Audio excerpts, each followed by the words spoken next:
Hi, my name is Becca. Welcome back to Raising Them Simply. Here we share all about our secular homeschool as a family of 5. Today we're going to chat about burnout.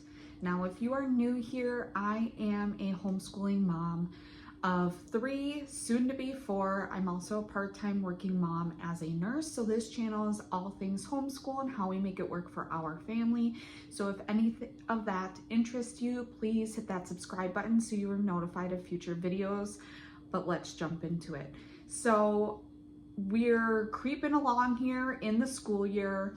By the time I'm filming this, it's the middle of October, and people are starting to notice this burnout. We got super excited leading up to this school year, and now all that excitement is starting to wear off, and a lot of people this is around the time where a lot of people start to notice that burnout, and we're starting to think ahead into Thanksgiving and Christmas and all these activities and stuff that lead up to that.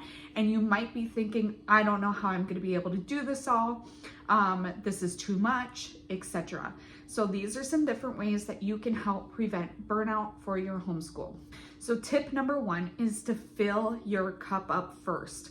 You cannot pour from an empty cup, right? So if you're not doing something that feeds you and your soul, it's going to spill into all other facets of your life. And if the teacher is burnt out, the students are going to feel it. So this is going to look different for everyone, and depending on their season of life and what they like. But some things that I have done is I have gone on solo coffee dates. I will take my favorite book and I will go ahead and head to Caribou, which is my favorite coffee shop, and I will just read and drink my coffee. It looks like a solo grocery trip by myself. It can look like me going to Target and strolling the aisles at 9 o'clock at night because that's when all my kids are in bed. When I have been nursing with the baby, it might mean that I feed my baby, put baby down for their nap, and I fold some laundry in my bedroom with the door closed and watch an uninterrupted YouTube video. So it really just depends on you and what really fills your cup. In this season, before I was expecting this baby, it was this YouTube channel.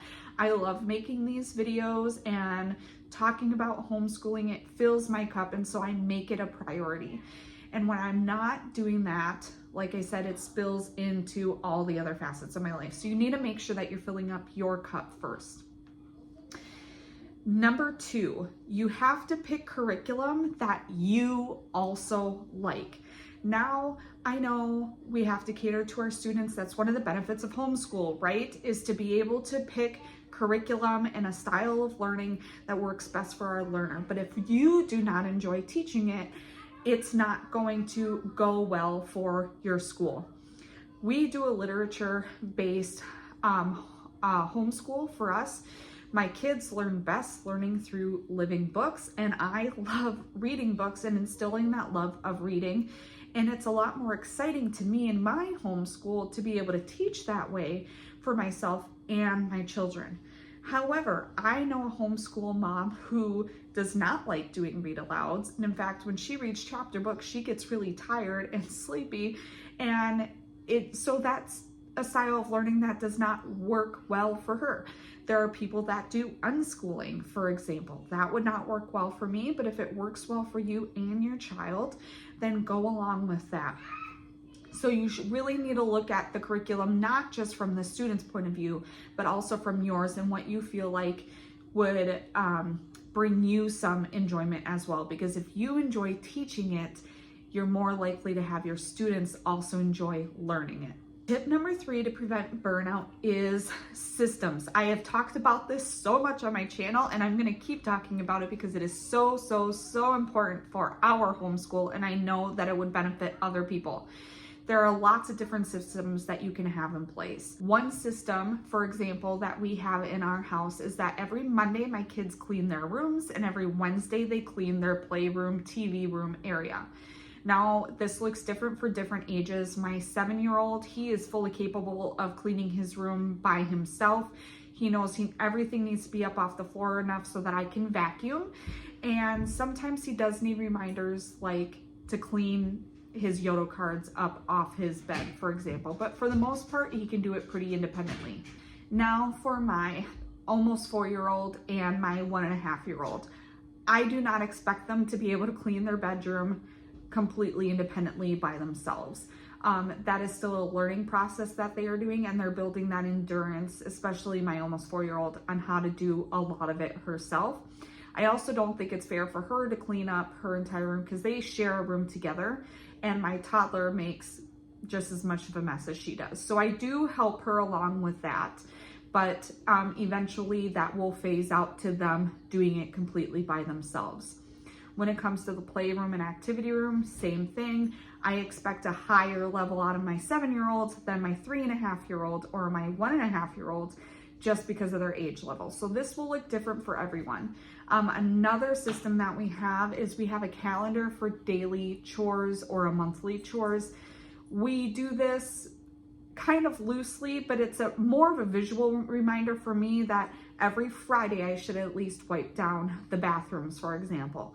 Once a month I should mop the floors, things like that, because I find during the busy homeschooling season, some of that stuff can go to the wayside, and I don't want that to happen. So this is a good visual reminder for me on me keeping up on some of those household tasks. Some other systems that might help you would be meal planning or meal prepping in advance. That would be really helpful. I have a system for once a month, I'm looking in advance for the books that I need to get from the library for our school curriculum. So there's lots of different systems you can put in place, but get some systems in place because it's truly a lifesaver for our homeschool, and I know it would help other families as well.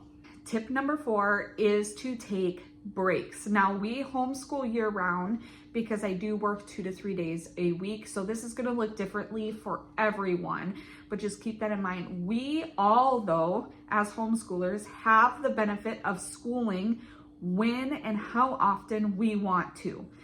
We have to be able to complete certain things throughout the year, right, in order to keep up with our state standards and stuff, but we have flexibility. If your kids are just not having it that day and it's obvious that it's causing way more friction than necessary, maybe you're not feeling it. Maybe you know that you have a trip coming up and you need a couple days off in advance to decompress and get things ready, or maybe there's an upcoming surgery or something like that. Plan to take those breaks. You are not meant to do school, life, all that stuff constantly without a break. It's not good for anyone. So even if that means, guys, that you need to push the end of your school year off more, or if you have the ability that you stay home and you could plan in advance certain days for breaks, like 2 weeks off for Christmas, a week off for Thanksgiving, or maybe you want to take 2 weeks off for spring break. Whatever it is, we have that flexibility, and so you should take advantage of that. And my last tip is to have fun with it. You can do school outside. You can go on field trips and stuff. You can take a vacation and incorporate homeschooling within that as well. We're not doing public school at home, right? We are able to really bring to life whatever it is that we are teaching our children, and we should take advantage of that. And when things are fun and exciting and new, everyone involved in the schooling is going to benefit from it. If you like this video, please give it a thumbs up. It really lets me know what kind of videos you like to see on this channel. Please leave a comment down below. Let me know what things you do to help prevent burnout. Hit that subscribe button. It is a free way for you to be notified of future videos, and it really helps support my channel. And I can't wait to catch you guys next time. Bye.